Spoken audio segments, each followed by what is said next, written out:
Good morning, children. Today we take up the topic of dihydric alcohols.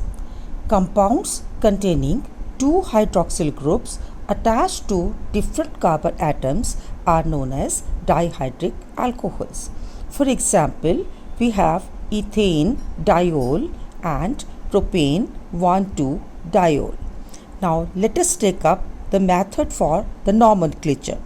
Firstly, we will discuss the common names given to dihydric alcohols. The two OH groups can be attached to adjacent carbon atoms called 1,2 or vicinal glycols. Examples: ethylene glycol, propylene 1,2 glycol. Vicinal glycols are named after the common name of the corresponding alkene as shown above. Here the alkene is ethylene, so the name is given as ethylene glycol. In the second case, alkene is propylene, so the name is given as propylene 1,2 glycol. The two OH groups can be attached to carbon atoms situated at the extreme ends of the carbon chain, called polymethylene glycols. They are named according to the number of methylene groups, that is CH2 groups, present. In the given example, we have 1, 2 and 3 CH2 groups, so the name of this glycol is trimethylene glycol. Next we have glycols which are neither vicinal nor polyethylene. These are named after present alkenes by specifying the positions of hydroxyl groups. For example, in this particular case, the name is given as butylene 1,3 glycol. 1 and 3 specify the positions of the OH groups.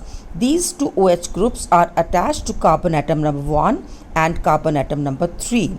So the name butylene 1,3 glycol. Now let us take up the IUPAC system of nomenclature.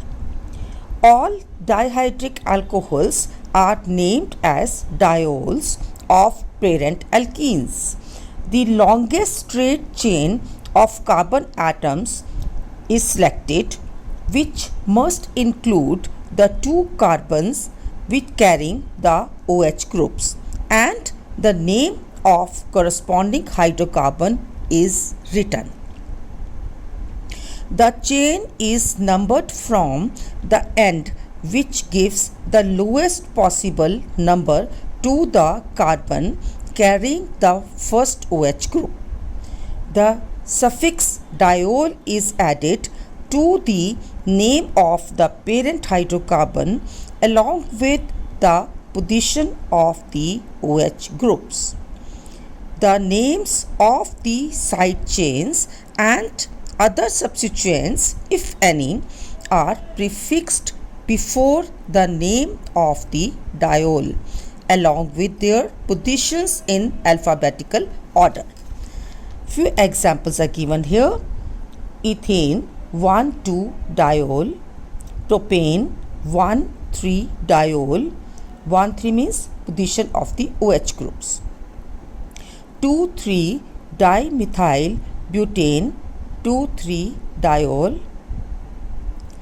Here 1, 2, 3, 4 are the number of the carbon atoms. 2 and 3, this 2 and 3 shows that this is dimethyl, and this 2 and 3 shows the position of the OH groups. Now let us take up the methods of formation. Glycols can be prepared by hydroxylation of alkanes. Alkenes on hydroxylation with potassium permanganate solution or osmium tetroxide results in the formation of glycol. Another method is by hydrolysis of epoxides. Glycols are prepared by acidic hydrolysis of epoxides. Epoxides on treatment with acid solution, some mineral acid solution results in the formation of glycol.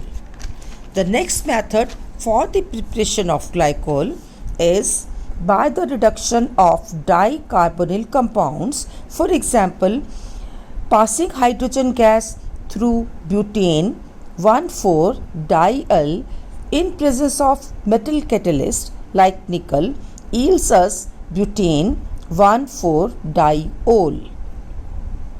We can also prepare glycols by the reaction of diketones with Grignard reagents. For instance, butane 1,2-dione when treated with 2 equivalents of Grignard reagent followed by hydrolysis of the intermediate form result in the formation of 1,2-glycol. Now let us discuss the various chemical reactions of glycols. First is reaction of glycols with metals. This reaction shows the acidic nature of the glycol. Like monohydric alcohols, glycols react with metals, for example sodium metal, to form initially mono and then disodium derivatives. The second OH group reacts slowly than the first one because the electron attracting inductive effect of one hydroxy group makes the other OH group more acidic in nature, and it reacts with the metal quite rapidly. In the first stage product, the alkoxide part exert an electron releasing effect which decreases the acidic character of the second OH group. Here you can see as the first sodium metal adds quite fastly, the reaction is carried out at 333 Kelvin. We get single sodium monoxide glycolate. When we need disodium glycolate, in that case we will have to heat at higher temperature of 433 Kelvin. Next is reaction with hydrogen halides. Glycols react with HCl and HBr to form two products. These are ethylene chlorohydrin and ethylene dichloride. Here again, first reaction take place more readily than the second one because after substitution of one OH group either by chloride or bromide, the electron density around oxygen of second OH group decreases because of strong electron attracting inductive effect of the halogen. Thus, protonation of second OH group does not take place easily. On treatment with hydrogen iodide, we get here diiodo compound, but this diiodo compound which we get, that is diiodoethylene derivative, is not a stable one. It immediately decomposes to give us ethene and iodine. The instability is because of the large size of the iodide molecules present, added ions present on the adjacent carbon atoms. Now let us take up the halogenation with some other halogenating derivatives. For instance, reaction of glycols with PCl5 or thionyl chloride. Both the chlorinating agents PCl5 and thionyl chloride results in the formation of ethylene dichloride as shown in these two reactions. Let us take up the next reaction. When glycols are allowed to react with concentrated nitric acid in presence of concentrated sulfuric acid, that is nitrating mixture, they result in the formation of ethylene dinitrate. Now come to the dehydration reaction. Different conditions gives different products. For instance, simply heating the glycol at 775 Kelvin results in the formation of ethylene oxide, that is epoxide. When glycol is treated with anhydrous zinc chloride under pressure in a sealed tube, acetaldehyde is formed. Initially, here we have loss of water resulting in the formation of highly unstable vinyl alcohol, which undergoes rearrangement to give us acetaldehyde.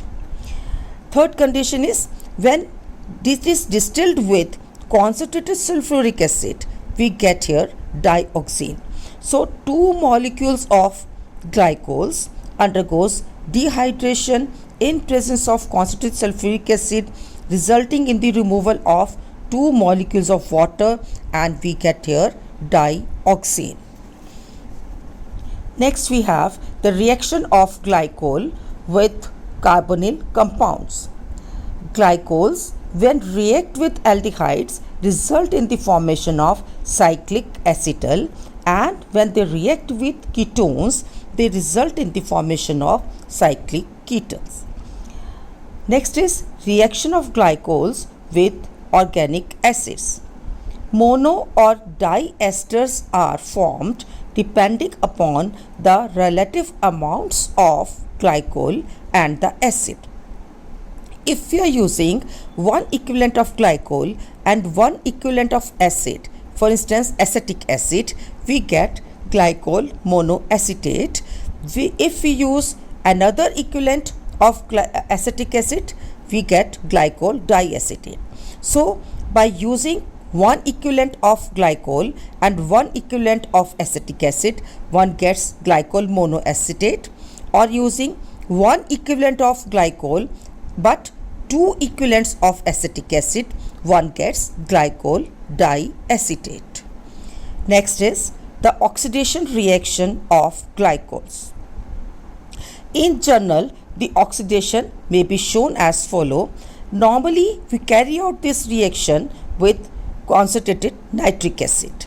When treated with nitric acid, glycols finally yields oxalic acid. Two different courses may be taken. As we already know that alcohols on oxidation gives us aldehydes, which on further oxidation gives us carboxylic acid. One of the routes may be that glycol on oxidation will give us glycol aldehyde as shown here, which on further oxidation gives us glycolic acid. Here one of the OH groups of the glycols get converted to CHO group, which on further oxidation gets converted to COOH group, and we get glycolic acid.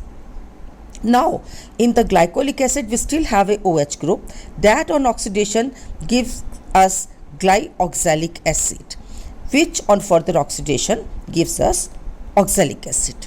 Second route can be that after getting glycol aldehyde, we have here one CHO group and other OH group. This again on oxidation gives us glyoxal, where both of the OH groups of the glycol are converted to CHO groups. Now this glyoxal on oxidation will give us glyoxalic acid, which then will give us oxalic acid finally. So here we get finally oxalic acid as the product. The last reaction of this chapter is oxidative cleavage of 1,2 glycols. In the previous reaction, we have seen that we get oxalic acid from glycols, that is the carbon-carbon bonds remains intact. This is again a type of oxidation where there is a cleavage of carbon-carbon bonds. So compounds containing two or more OH groups attached to adjacent carbon atoms undergo oxidative cleavage on treatment with periodic acid or with lead tetraacetate. As shown in this reaction, we get here, in this case we had one of the carbons was as it was attached to two R groups, so cleavage is taking place from here. We got in this case a ketone, and here this second carbon atom was attached to one R group and one H group, so after cleavage of the bond from here we got a aldehyde. So this is the oxidative cleavage of glycols. Mechanism of this reaction is demonstrated here as you can see. So This is all about the chapter of glycols, but I would like to mention here that this oxidative cleavage of glycols is used to know the how many consecutive OH groups are present on how many carbon atoms. This we will discuss in details in the next chapter. Thank you.